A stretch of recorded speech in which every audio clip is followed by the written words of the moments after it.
நீங்கள் கேட்டுக்கிட்டு இருக்குது ஒரு கதை சொல்லட்டுமா சார் பாட்காஸ்ட்னு பேசிக்கிட்டு இருக்குது. நான் அவங்க ஆண்டோ. நான் வந்து ஸ்டார்டிங்லேயே வீடியோவுடைய தம்ப்லைன்லேயே ஸ்பாய்லர் அலர்ட் அப்படின்னு சொல்லிட்டு நான் போட்டுட்டேன். அதை பார்க்காம ஒரு வேளை உள்ளே வந்திருந்தீங்க அப்படின்னா ஒன்றும் பிரச்சனை இல்லை, இப்போயாவது வெளியே போயிருங்க.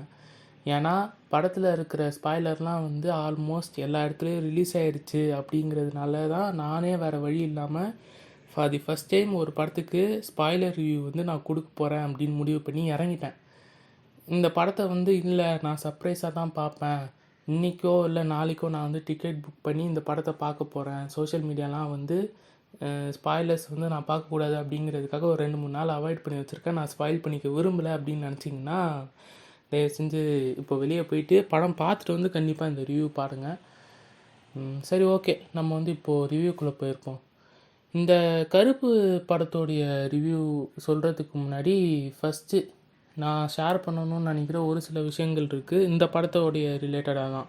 அதாவது சில படத்துக்கெலாம் வந்து சொல்லுவாங்க, விக்ரம் படம், லியோ படம்லாம் வந்து வந்த புதுசில் அது ரிலீஸ் ஆகிறதுக்கு ஒரு 2-3 நாளைக்கு முன்னாடி சில பேர்லாம் இந்த படத்தை நம்பி தான் என்னுடைய மென்டல் ஹெல்த் இருக்குது, இது வந்து ஒரு வேளை ஸ்பாயில் ஆகிடுச்சு அப்படின்னா என்னுடைய மென்டல் ஹெல்த்தும் ஸ்பாயில் ஆயிரும் அப்படின்னு சொல்லிட்டு நிறைய பேர் சொல்லுவாங்க. அப்படின்லாம் பார்க்குறப்போ என்ன இது, ஒரு படத்தை நம்பி ஏன் ஒருத்தவங்களுக்கு அவங்களுடைய மென்டல் ஹெல்த்தை வந்து முடிவு பண்ணிக்கிறாங்க? படம் நல்லா இருந்தால் செலிப்ரேட் பண்ண போகிறோம், இல்லைனா தூக்கி போட்டு மிதிக்க போகிறோம், அதுக்கு இதுக்கு என்ன சம்மந்தம்னு சொல்லிட்டு நான்லாம் யோசிப்பேன். ஆனால் இப்போது ரீசெண்ட் டைம்ஸாக எனக்கு என்ன ஆச்சு அப்படின்னு தெரியல, கொஞ்ச நாளாகவே டிஸ்டர்ப்டாக இருந்த மாதிரியான ஒரு சுச்சுவேஷன் தான் என்னை சுற்றி நடந்துக்கிட்டு இருந்துச்சு. நான் அதனால தான் எனக்கு வீடியோ போடுறதுக்கெலாம் சான்ஸ்லாம் இருந்தும் கூட நம்மளுக்கு மைண்டு கொஞ்சம் சரியில்லை அப்படிங்கிறதுனால நான் வராமல் இருந்தேன். இந்த படம் பார்த்துட்டு வந்ததுக்கப்புறம் ஏன்னு தெரில, ஒரு மாதிரி கொஞ்சம் மைண்டு ரிஃப்ரெஷ்ஷாக ஆன மாதிரியான ஒரு ஃபீலிங். அப்போ தான் எனக்கு புரிஞ்சுது, ஓகே, சில பேருக்கு அந்த மாதிரி சில படங்கள் வந்து அவங்க எக்ஸ்பெக்ட் பண்ணி தேட்டரில் பார்த்து அது நல்லா இருந்துச்சு அப்படின்னா அவங்களுக்கு ஒரு சாட்டிஸ்ஃபேக்ஷன் கிடைக்கும் போல் அப்படின்றத நான் இந்த படத்தை லிட்ரலாக ஃபீல் பண்ணேன். அதுக்காக ரொம்ப நல்ல படமா அப்படின்னு கேட்டிங்கன்னா, தியேட்டரில் ஒரு மாஸ் க்ரௌடோடு சேர்ந்து செலிப்ரேட் பண்ணுறதுக்கான ஒரு படம். சில படங்கள்லாம் வந்து ஸ்ட்ரிக்ட்லி ஃபார் தியேட்டர்ஸ் அப்படின்னு சொல்லலாம். லைக்கு நானே சொல்லியிருப்பேன், சில பெரிய ஹீரோக்களுடைய படம்லாம் வந்து தியேட்டரில் மோஸ்ட்டாக செலிப்ரேட் பண்ணதுக்கான காரணமே வந்து அந்த தியேட்டர் எக்ஸ்பீரியன்ஸில் அந்த படத்தை பார்த்தா தான் ஒரு மாதிரி அது சாட்டிஸ்ஃபேக்ஷனாக இருக்கும். நம்ம நார்மலாக உட்காந்து பார்த்தோன்னா அது நமக்கு கனெக்ட் ஆகுது கஷ்டம் அப்படின்னு சொல்லிட்டு. அப்படி பார்க்குறப்போ இந்த படம் தியேட்டர்லேயே 2-3 தடவை ரிப்பீட் வாட்ச்லாம் இப்போ பார்க்க போகிறேன் அப்படிங்கிற மாதிரி நிறைய பேர் சொல்லியிருக்கிறாங்க. அப்படின்னா இந்த படம் எனக்கு தெரிஞ்சு அந்த மாதிரி ஒரு ஆம்பியன்ஸில் தான் நமக்கு பயங்கரமாக ஒர்க் ஆகும். டிவி ஓடிடிலலாம் பார்த்தா அந்தளவுக்கு செட் ஆகாது அப்படிங்கிற மாதிரி நான் பர்சனலாக ஃபீல் பண்ணது. அதுக்கு இன்னொரு மெயின் காரணம் அப்படின்னு சொல்லணும்னு நினைக்கிறேன்னா, சினிமாட்டோகிராஃபி பண்ண ஆர்கே விஷ்ணு அப்படிங்கிற ஒரு ஆள் தான். எனக்கு வந்து சினிமாட்டோகிராஃபியில் இதுக்கு முன்னாடி நான் ஒரு 2 பேருடைய பேர் தான் வந்து நான் தெரிஞ்சு வச்சுருப்பேன்.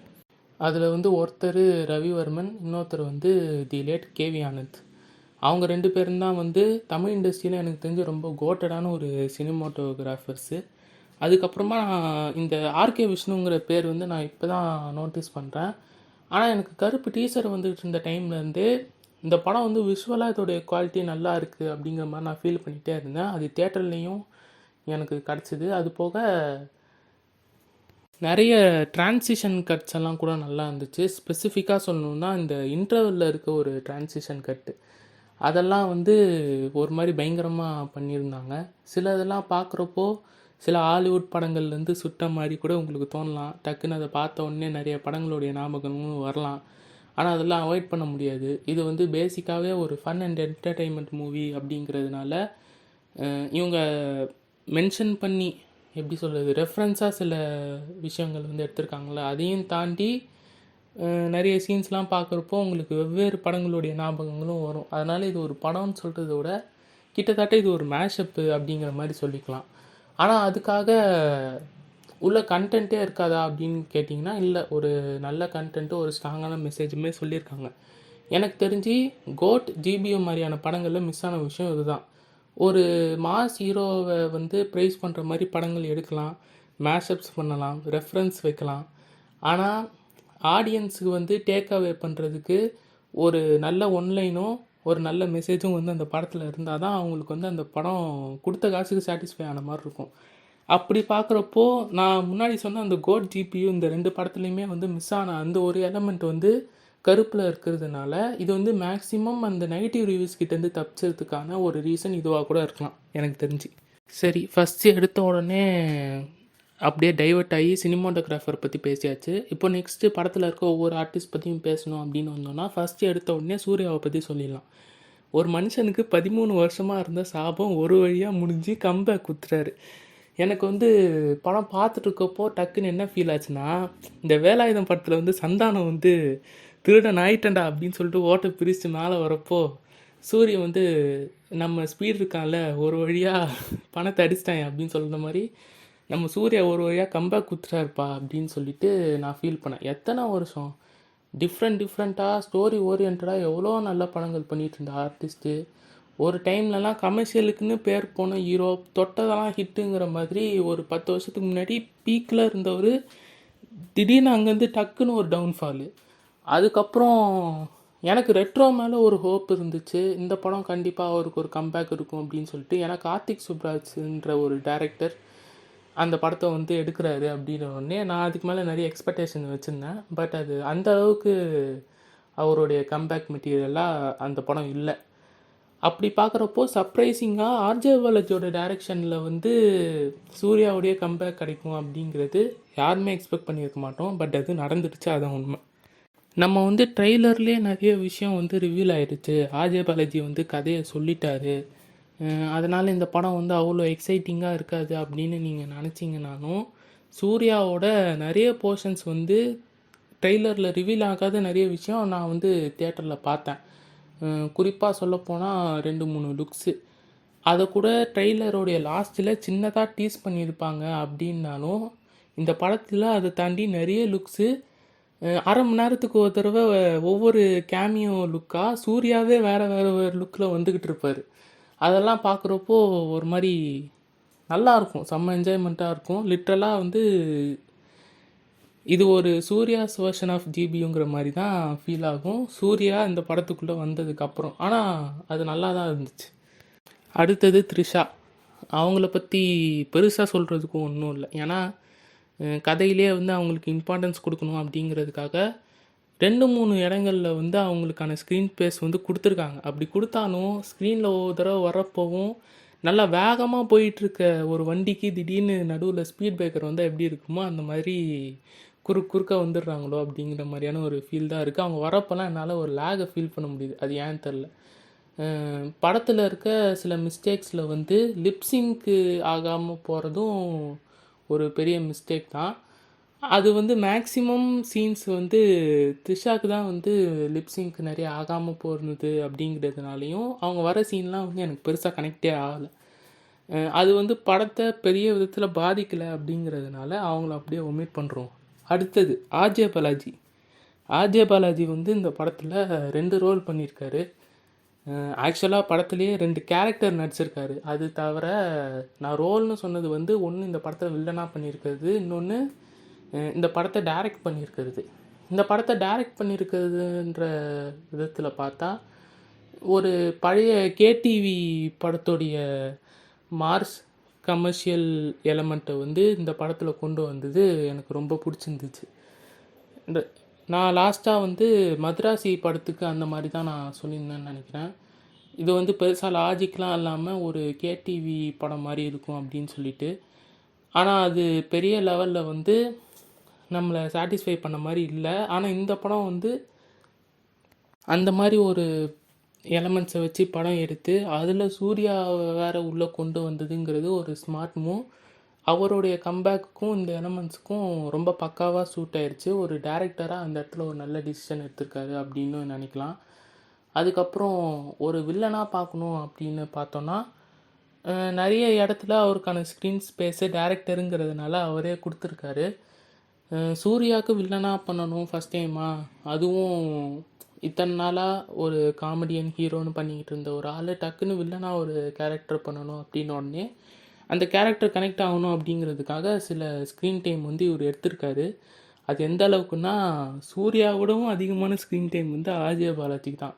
இது வந்து ஆர்ஜே பாலாஜி படத்தில் சூர்யா நடிச்சிருக்காரா இல்லை சூர்யா படத்தில் ஆர்ஜே பாலாஜி நடிச்சிருக்காராங்கிற தெரியாத அளவுக்கு அவர் நிறைய ஸ்க்ரீன் டைம் எடுத்திருக்காரு. ஆனால் அது ஓகே தான். அது எனக்கு எந்த இடத்துலையுமே வந்து டிசப்பாயிண்ட் ஆகிற ஃபீலிங்கே வந்து எனக்கு வரல. ஒரே ஒரு பாயிண்ட்டை தவிர, நாங்கள் 4 பேர் பாட்டோடைய அந்த கிளிம்ஸ் வந்து லைட்டாக ஒரு இடத்துல வர ஆரம்பிச்சுது. அது பார்க்குறப்போ சாங்கெல்லாம் போகாதீங்க, ஆல்ரெடி படத்தில் ஒரு 20 நிமிஷத்துக்கு மேலே சூர்யாவை காணும்னு சொல்லிட்டு எல்லாம் கானில் உட்காந்துருக்காங்க படம் பார்க்க வரவங்களாம். சாங் பண்ணினா கன்ஃபார்மாக எல்லோரும் படத்தை விட்டு எந்திரிச்சு போயிடுவாங்கன்ற ஒரு நிலமை வரப்போ அந்த கிளிம்ஸை அப்படியே கட் பண்ணி அங்கே கரெக்டாக சூர்யாவுடைய இன்ட்ரோவை கொண்டு வந்தது ஒரு நல்ல விஷயந்தான். படத்தில் இந்த வில்லன் ரோலில் இவர் பண்ணுற விஷயம் அப்படிலாம் பார்க்குறப்போ ரியாலிட்டியாக இருக்காது, பட் லாஜிக் இருக்கும். லாஜிக்குன்றது கூட எனக்கு தெரிஞ்சு இப்படி நான் ஒன்று பண்ண போகிறேன், இப்படி பண்ணால் தான் இந்த கதையை அடுத்து கொஞ்சமாவது நவுத்த முடியும், அதுக்கு ஏதாவது ஒரு நொண்டி சாக்கு தேவை அப்படிங்கிற உடனே டக்குன்னு ஒரு ரீசனை அந்த இடத்துல ப்ளேஸ் பண்ணால் எப்படி இருக்குமோ அந்த மாதிரி தான் இருந்துச்சு. அதெல்லாம் பார்க்குறப்போ படம் வந்து ஒரு மாதிரி ஃபேண்டசின்னாலும் அது ரொம்ப படத்துக்கு செட் ஆகாத மாதிரியான ஒரு ஃபீல் வந்து அங்கங்கே கொடுத்துச்சு. இது ஆஸ் யூஷுவலாக வேறு யாராவது ரெகுலராக வில்லன் கேரக்டர் பண்ணிகிட்டு இருக்க ஒரு ஆள் வந்து நடிச்சிருந்தாரு அப்படின்னா கண்டிப்பாக அது ஸ்பாயில் ஆகிருக்கும். இது வந்து புதுசாக ஆர்ஜே பாலாஜி வந்து வில்லனாக பண்ணுறாரு ஒரு ஃபஸ்ட் டைம் அப்படின்றப்போ அதை ஸ்க்ரீனில் பார்க்கறதுக்கு புதுசாக இருந்துச்சு அப்படிங்கிறதுனால என்னவோ அந்த நெகட்டிவ் வந்து பெருசாக படத்தை அஃபெக்ட் பண்ணாமல் தப்பிச்சிருச்சு. அடுத்தது இந்த படத்தோடைய ஒரு பெரிய தூண்னே சொல்லலாம், சாய் அபியங்கர். நான் வந்து டியூட் படத்தோடைய ரிவ்யூவில் கூட சாய் அபியங்கருக்கு ஓரளவுக்கு பாசிட்டிவாக தான் சொல்லியிருப்பேன் அப்படின்னு நினைக்கிறேன். ஏன்னா படம் வரத்துக்கு முன்னாடியும் வந்ததுக்கப்புறமும் கூட கொஞ்ச நாள் வந்து அவருடைய ஒர்க்கு பெருசாக பிடிக்கல, ஊரும் பிளட்டே வந்து ஒரு 50-60 வருஷம் போட்டு வச்சுருக்கான் பிஜிஎம்மாக, ஒரு பாட்டை வச்சு ஒரு படத்தை ஃபுல்லாக முடிச்சான் அப்படிங்கிற மாதிரி நிறைய பேர் நெகட்டிவான ரிவ்யூஸ்லாம் வந்து கொடுத்துருந்தாங்க. ஆனால் எனக்கு அப்போவே தோணுனது என்னென்னா, அது வந்து அந்த படத்துக்கு பெரிய மைனஸாக தெரியல, அந்த ஆள் அவனுடைய வேலையை கரெக்டாக பார்த்துருக்கான் அப்படிங்கிற மாதிரி தான் நான் வந்து ரிவ்யூ வந்து டியூடுக்கு கொடுத்துருந்தேன். அப்படி பார்க்குறப்போ இந்த கருப்பு படத்துக்கு வந்து அவருடைய ஒர்க்கு எனக்கு பிடிச்சிருந்துச்சு. ஒரு சில இடங்களில் வந்து இந்த லிரிக்ஸ் புரியாமல் அப்பப்போ அந்த நாய்ஸ் வந்து கொஞ்சம் இறைச்சலாக போகிற மாதிரியான ஒரு விஷயங்களை வந்து நான் ஃபீல் பண்ணேன். அதுக்கப்புறம் சில சென்டிமெண்டலான எமோஷ்னலான சீன்ஸுக்கெலாம் வந்து அவருடைய பேக்ரவுண்ட் ஸ்கோர் வந்து அந்த அளவுக்கு இன்ட்ரென்ஸாக இல்லை அப்படிங்கிற மாதிரியும் நான் ஃபீல் பண்ணேன். அதுதான் வந்து அவருடைய ஒர்க்கில் எனக்கு சின்னதாக மைனஸாக தெரிஞ்ச ஒரு விஷயம்.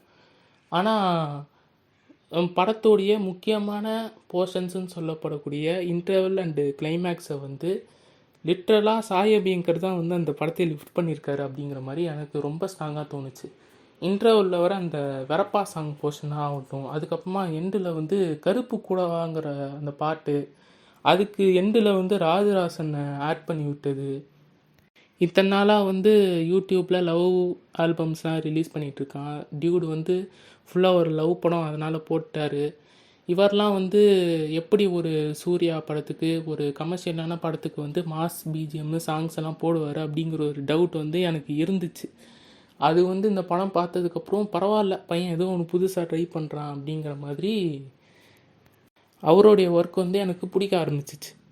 அதுக்கப்புறமா இன்னும் நிறைய கேரக்டர்ஸ் இந்த படம் வந்து மேக்ஸிமம் இந்த படத்தில் இருக்க எல்லா ஆர்டிஸ்ட்டுக்குமே வந்து சில பேருக்கு வந்து அவங்களுடைய ஸ்க்ரீன் டைம் ரொம்ப சின்னதாக இருந்தாலும் அவங்கவுங்களுக்குன்னு கொடுத்த அந்த போர்ஷனை வந்து ரொம்ப கரெக்டாக யூட்டிலைஸ் பண்ணியிருக்காங்க அப்படிங்கிறதும் இந்த படத்தோடைய ஒரு பெரிய ப்ளஸ் அப்படின்னு சொல்லலாம்.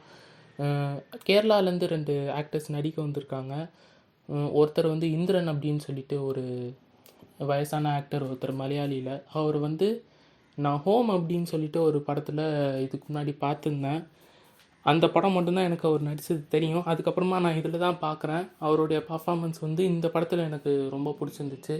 அதுக்கப்புறமா அவருடைய பொண்ணாக வந்து ஒருத்தங்க நடிச்சிருந்தாங்க, ஒரு மலையாளம் ஆக்ட்ரஸ்ஸு. அவங்க வந்து ஆலப்புழா ஜிம்கானான்னு சொல்லிட்டு ஒரு படம், ஒரு பாக்ஸிங் படம் ஒன்று இருக்குது மலையாளத்தில், அதில் வந்து நடிச்சிருப்பாங்க. அவங்களுடைய ரோலுமே வந்து ரொம்ப டீசெண்டாக நல்லா பண்ணியிருந்தாங்க. அதுக்கப்புறம் நம்ம நட்டி, அவர் வந்து பார்க்குறப்போவே வந்து ஸ்க்ரீனில் ஒவ்வொரு தடவையும் பார்க்குறப்போ ஏன்னு தெரில எனக்கு மைண்டில் வந்து தம்பி தப்பு அந்த ஒரு மீன் டெம்ப்ளேட் மட்டும்தான் எனக்கு ஓடிக்கிட்டே இருந்துச்சு. கத்திடலான்னு பார்த்தேன், அப்புறம் வேணாம் பாவமாக இருக்குதுன்னு சொல்லிட்டு விட்டுட்டேன். அவருடைய ரோலும் வந்து அவருக்கு ஏன்னு தெரியல, இந்த சதுரங்க வேட்டை படம் வந்ததுக்கப்புறமா இந்த ஏமாத்துற கொஞ்சம் ஃப்ராடுத்தனம் பண்ணுற ஒரு கேரக்டராகவே கொடுத்துக்கிட்டு இருக்காங்களே தவிர ஒரு ட்ரஸ்டபுளான ஒரு ரோல் வந்து அவருக்கு தர மாட்டேங்கிறாங்க. ஆனால் சர்ப்ரைசிங்லி அது சலிக்கவும் மாட்டேங்குது. இவருக்கு அந்த மாதிரி ரோல்ஸுக்குன்னே வந்து எழுதி வச்ச ஒரு ஆள் மாதிரி எல்லா படங்கள்லேயும் அந்த மாதிரியான கேரக்டர் வந்து இவருக்கு சூட் ஆகுது. இந்த படத்துலேயும் அது நல்லாவே செட் ஆகிருக்கு. அதுக்கப்புறம் இந்த படத்தில் பேய்ன்னு சொல்லிட்டு ஒரு கேரக்டர் ஒருத்தர் இருக்கார். அவர் வந்து அவருடைய உண்மையான பேர் எனக்கு தெரியல. அவர் யாருன்னா, இந்த விலங்குன்னு சொல்லிட்டு ஒரு சீரீஸ் இருக்குது. அந்த சீரீஸில் வந்து கிச்சான்னு ஒரு கேரக்டர் வரும்ல, செம்மையாக இருக்கும். அவர் தான் வந்து இந்த கேரக்டர் பண்ணியிருக்காரு. ரொம்ப சின்ன போர்ஷன் அப்படின்னாலும் அதுவுமே வந்து பார்க்கறதுக்கு ஒரு மாதிரி இம்ப்ரெசிவாக நல்லா இருந்துச்சு. அதுக்கப்புறம் சாண்டி, அப்புறம் நம்ம விஜய்னா கூட ஒரு கேமியோ வந்து கொடுத்துருக்காரு சின்னதாக, ஒரு செகண்ட் 2 செகண்டுக்கு. ஒன்றும் இல்லை, இந்த லியோ படத்தோடைய போர்ஷனை வந்து சின்னதாக ரீக்ரியேட் பண்ணுற மாதிரியான ஒரு சீன் வந்து இந்த படத்தில் இருக்குது. ஒரு ரெஃபரன்ஸாக வச்சுருக்காங்க. அந்த ஒரு சீனுக்கும் வந்து நல்ல ரெஸ்பான்ஸ் இருந்துச்சு. அதை நல்லா ரீக்ரியேட்டும் பண்ணியிருந்தாங்க. அது ஃபோர்ஸ்ஃபுல்லாக படத்துக்குள்ளே வச்ச மாதிரி தான் எனக்கு ஃபீல் ஆச்சு பார்க்குறப்போ. ஆனால் அதை படத்தில் வச்சதுக்கான ஒரு ரீசனும் இருக்குது. அதை வச்சு அடுத்து ஒரு 2-3 சீனும் வந்து நவுற மாதிரி தான் அந்த படத்தில் வந்து வச்சுருக்காங்க. அது என்ன ரீசன்னா, அது சாமிக்கு வந்து இவ்வளோ தான் அதோடைய பவர் இருக்குது, இவ்வளோ ரேடியஸ்குள்ளே தான் என்னுடைய பவர் வந்து யூஸ் பண்ணிக்க முடியும், இந்த எல்லையை தாண்டிட்டா என்னால் என் பவர் யூஸ் பண்ண முடியாது அப்படிங்கிற மாதிரி சில லிமிட்டேஷன்ஸ் இருக்குது அப்படிங்கிற அந்த விஷயத்தை வந்து ரிவீல் பண்ணுறதுக்காக அந்த ஒரு சின்ன போர்ஷனை வந்து ரீக்ரியேட் பண்ணியிருக்காங்க. இந்த ஃபேண்டசி மாதிரியான விஷயங்கள்லாம் வந்து பண்ணுறப்போ அதுக்கு வந்து ஒரு ப்ளஸ் பாயிண்ட்டாக அமையிற விஷயம் அதுக்கான சில லிமிட்டேஷன்ஸ் வைக்கிறது தான். அதாவது கடவுளே இறங்கி வந்து ஒரு கெட்டவனை வந்து அழிக்கிறான் அப்படிங்கிற மாதிரியான ஒரு விஷயம் எடுக்கிறப்போ அதை வந்து ஒரு 2 மணி நேரத்துக்கு காட்டணும் அப்படின்னா நம்மளால் என்ன பண்ண முடியும்? கடவுள் நினச்சா ஒரே செகண்டில் வந்தால் போட்டு தள்ளிட்டு போயினே இருக்க முடியும். ஆனால் அதை வச்சு நம்மளால் 2 மணி நேரத்துக்கு எப்படி இழுக்கிறது அப்படிங்கிறப்போ அதுக்கான சில லிமிட்டேஷன்ஸை வந்து இந்த படத்தில் ரைட்டராக ஆர்ஜே பாலாஜி வந்து க்ரியேட் பண்ணி வச்சுருந்தார். அது வந்து சரி, ஓகே, ஏதோ ஒரு செலப்ரேஷன் மூவி, அதுக்கு இந்த மாதிரி குட்டி குட்டி ரீசன்ஸ்லாம் வச்சுருக்கிறது கூட பரவாயில்ல அப்படின்னு சொல்லிட்டு மன்னிச்சு விட்டுலாங்கிற மாதிரி தான் இருந்தது. அதுக்கப்புறம் கிளைமேக்ஸில் வந்து கார்த்தி வந்து ஒரு கேமியோ ஒன்று பண்ணியிருக்காரு. அது பார்க்கறதுக்கு ஒரு மாதிரி ரொம்ப நல்லா சூப்பராக இருந்துச்சு. கார்த்தி எங்கடா வந்தார், அது சூர்யா தாண்டா அப்படின்னு சொல்லிட்டு நீங்கள் சொன்னீங்கன்னா எனக்கு புரியுது. ஆனால் அது நான் தேட்டரில் பார்க்குறப்போ எனக்கு ரியலைஸ் பண்ணுறதுக்கே கொஞ்சம் டைம் ஆச்சு. எனக்கு மட்டும்தான் அப்படி ஃபீல் ஆகுதா, இல்லை நிறைய பேருக்கு அந்த மாதிரி தான் இருக்கா அப்படின்னு சொல்லிட்டு நான் யோசிச்சுக்கிட்டு இருந்தப்போ எக்ஸாக்டாக நான் என்ன ஃபீல் பண்ணணும் அதே தான் நிறைய ரிவ்யூவர்ஸும் சொல்லியிருக்காங்க. அப்படிங்கிறப்போ அப்பாடா நம்ம மட்டும் தனியாக இல்லை அப்படிங்கிற மாதிரியான ஒரு நிம்மதி வந்து எனக்கு கிடச்சிது. ஏன்னா படத்தை வந்து சில இம்பார்ட்டண்ட்டான சீன்ஸ் வந்து ரீல்ஸில் எடுத்து ரிவீல் பண்ணிட்டாங்க அப்படிங்கிறதுனால தான் நான் இப்போ ஸ்பாய்லர் அலர்ட்டே கொடுக்குறேன் இல்லையா.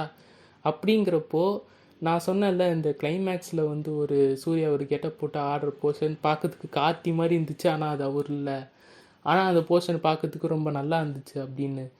அது வந்து எனக்கு இந்த ஒரு கன்ஃபியூஷன்னாலேயே அது வந்து நான் கொஞ்சம் நேரத்துக்கு பார்த்துட்டு இருந்தேன். அதுக்கப்புறம் சரி ஓகே அப்படின்னு சொல்லிட்டு திரும்பி படத்துக்குள்ளே போக ஆரம்பிச்சிட்டேன். ஆனால் நிறைய பேருக்கு என்னாச்சு அப்படின்னா, தேட்டர்லேயே சாமி வந்து ஆடுறாங்க. என்னடா சாமிலாம் வந்து ஆடுறீங்க அப்படிங்கிற மாதிரி தான் வந்து நான் பார்த்துட்டு இருந்தேன். காந்தாராலாம் வந்து வந்த புதுசில் டிவோஷ்னலாக எவ்வளோ நல்லா எடுத்திருக்காங்க, இந்த மாதிரி கண்டென்ட்லாம் ஏன் தமிழில் வரமாட்டேங்குது அப்படின்னு யோசிக்கிறப்போ, இப்போ இல்லை அந்த மாதிரி படங்கள்லாம் வந்து நம்ம இண்டஸ்ட்ரிலையும் வந்துக்கிட்டு இருந்தது ஒரு 30-40 வருஷத்துக்கு முன்னாடி. அம்மன்லேயே ஒரு 30-40 வெரைட்டி ஆஃப் அம்மன் இருக்காங்கன்னா, அந்த 40 வெரைட்டிக்கும் ஒரு 40 படம் நம்ம ஊரில் ஆல்ரெடி எடுத்து வச்சுருந்தோம். அப்போ எல்லாமே இந்த தேட்டரில் பார்க்குறப்போ பொம்பளைங்கள்லாம் எந்திரிச்சு சாமி ஆட்டுறது, தேட்டருக்குள்ளேயே கற்பூரம் வச்சு சுற்றி காட்டுற விஷயம்லாம் வந்து நடந்திருக்குன்னு நான் கேள்விப்பட்டிருக்கேன்.